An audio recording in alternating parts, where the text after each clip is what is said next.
नमस्कार साथियों। सोचिए एक ऐसा आदमी जो एक छोटी सी ट्राइब से आता है, जिसके पास न सेना थी, न दौलत, न राजघराना, लेकिन कुछ ही सालों में उसने दुनिया का सबसे बड़ा एम्पायर का निर्माण किया। चंगेज़ खान, जी हाँ, दुनिया का सबसे बड़ा कनकरर।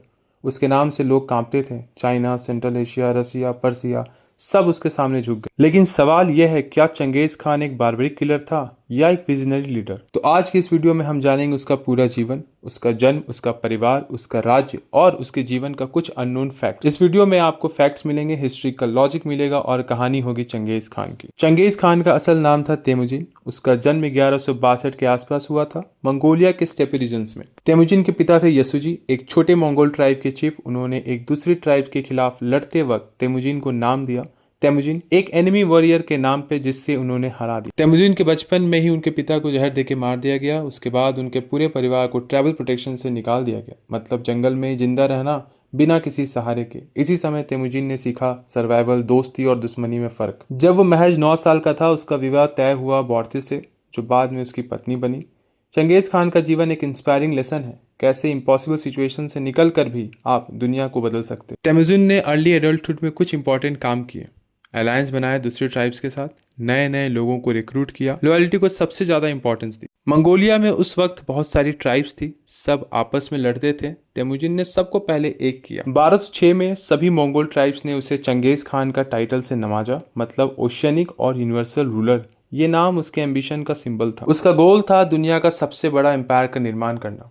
अब सवाल उठता है, चंगेज खान ने इतने कम समय में इतना बड़ा राज्य का निर्माण कैसे कर दिया? ये था उसके असली सफर का शुरुआत। चंगेज खान ने अपनी आर्मी को 3 यूनिक प्रिंसिपल पर बेस किया। पहला मेरिटोक्रेसी, दूसरा डिसिप्लिन, तीसरा स्पीड एंड स्ट्रैटेजी। मेरिटोक्रेसी, जो डिजर्विंग है वही लीडर बनेगा, राजा का बेटा होने से फर्क नहीं पड़ता। दूसरा डिसिप्लिन, उसकी सेना में एक स्ट्रिक्ट कोड था, 1 मिस्टेक मीन्स डेथ। तीसरा speed and strategy, Mongol cavalry दुनिया की सबसे तेज थी, उनके एरोज एक्यूरेट और डेडली होते थे। उनका एक खास टैक्टिक्स था, फेइंड रिट्रीट, पहले भागना फिर घूमकर दुश्मन पर वार करना। ये वॉर स्ट्रेटेजी उसने हर जगह यूज की, China, central Asia, Persia, Europe. पहला बड़ा कॉन्क्वेस्ट था वेस्टर्न सिया डायनेस्टी के खिलाफ।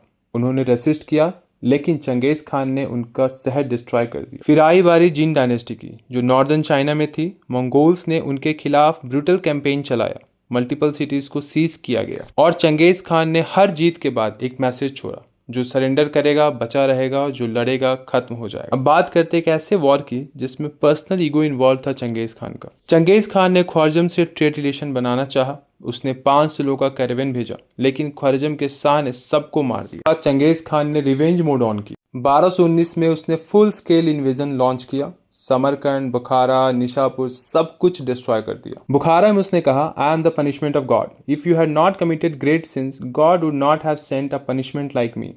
चंगेज खान सिर्फ जंग नहीं करता था, वो एक साइकोलॉजिकल गेम भी खेलता था। दोस्तों, जब किसी सिटी को चंगेज खान अटैक करता था, तो वो एक दो सिटीज को पर्पसली मैसेकर करता था, ताकि अगले शहरों तक ये डर का माहौल बना रहे और वो सरेंडर कर दे।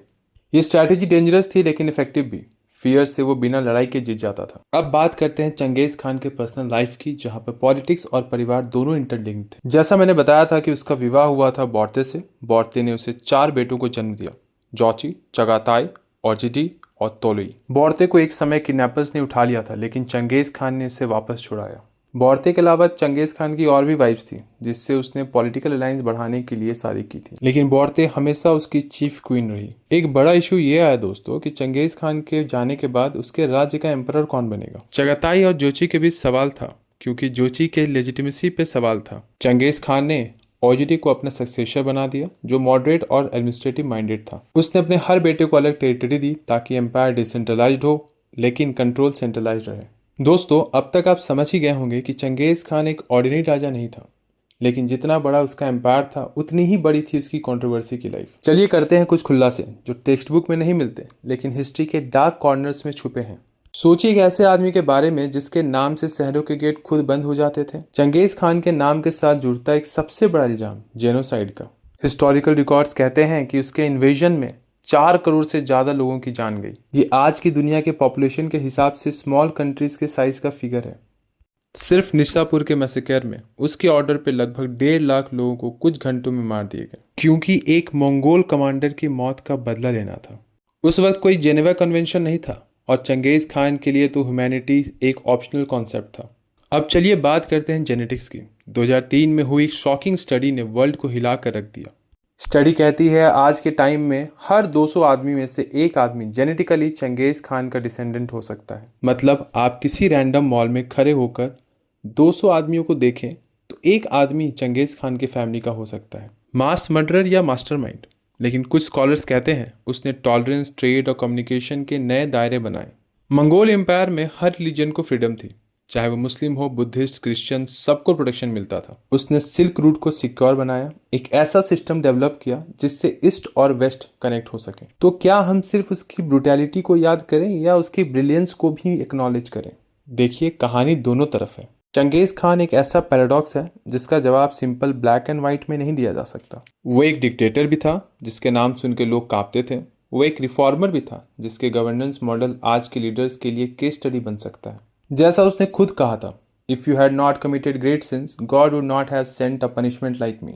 शायद वो पनिशमेंट था, लेकिन वो प्लानिंग से आया था, पागलपन से नहीं। कुछ लोग उसे मौत और विरासत से जोड़ते हैं। चंगेज खान ने अपने जीवन में इतना बड़ा एम्पायर बनाया कि उसके बाद के कई शहंशाह भी उसके जैसा एम्पायर नहीं बना सके। लेकिन हर सफर का अंत होता है। चंगेज खान की मौत भी काफी मिस्टीरियस है, लेकिन सबसे अजीब बात है कि उसकी खबर आज तक किसी को नहीं मिली। उसके सोल्जर्स ने उसकी बॉडी को सीक्रेट जगह पर दफनाया। जहां दफनाया गया वहां जाने वाले सभी लोगों को मार दिया गया।